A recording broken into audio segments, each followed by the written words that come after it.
Ed! Kenneth!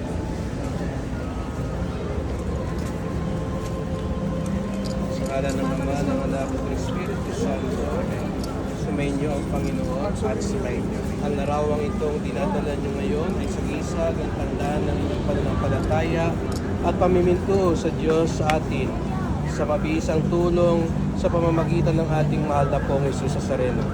Hinihiling natin ang grasya at pagpapala ng Diyos sa imaheng ito upang ang buhay natin ay maangkop at maayon sa halimbawa at aral ng ating Panginoong Jesucristo.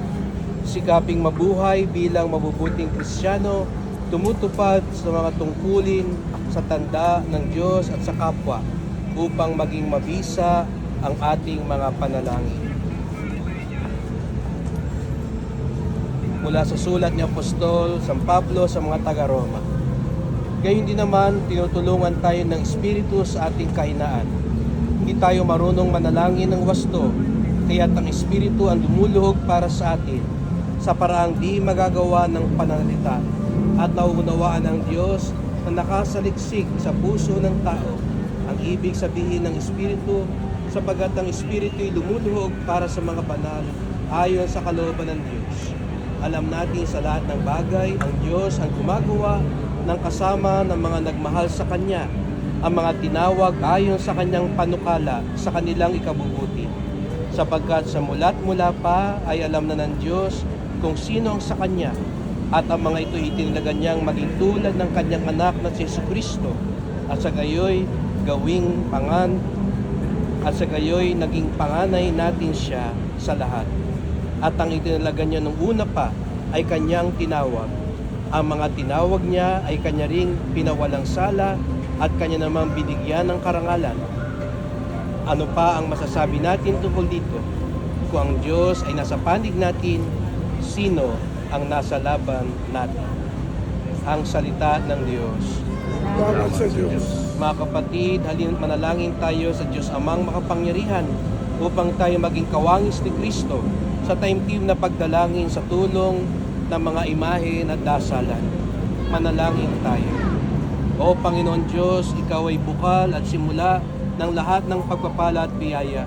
Ibuhos mong iyong bendisyon sa imaheng ito ng aming mahal na pong Jesus Nazareno na nagpapaalala ng iyong awa, kabutihan, kabanalan at pagmamahal sa aming lahat upang ang lahat ng dumudulog at magdadasal sa imaheng ito ay magtamo ng iyong awa at biyaya. Loobin mong tularan nila ang kabanalan at aral ng Panginoon at mga santo. Ito'y aming hiling sa ngalan ni Kristong aming Panginoon. Amen. Amen.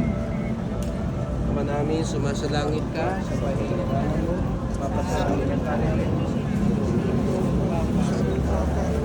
Bigyan mo kami aming kakanin sa araw-araw, patawarin kami sa aming mga sala, para nagpapatawad namin sa nagkakasala sa amin.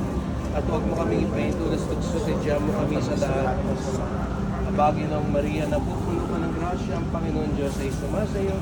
Bukod ka pinagpala sa babaeng lahat at pinagpala naman ang anak na si Jesus. Santa Maria, ina ng Diyos, panalangin mo kayo makasalanan, ngayon at kung kayo mamamatay. Walhati sa Ama, sa Anak at sa Espiritu Santo. Pagkanalutunan, ngayon kung kayo mamamatay sa sumunod.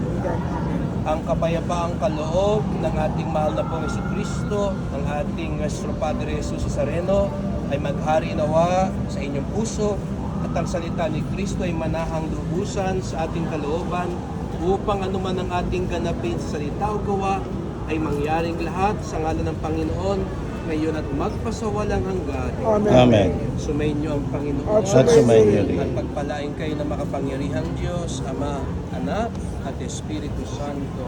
Amen. Amen. Congratulations po. Salamat sa Diyos. Father, pwede po bang makunan kayo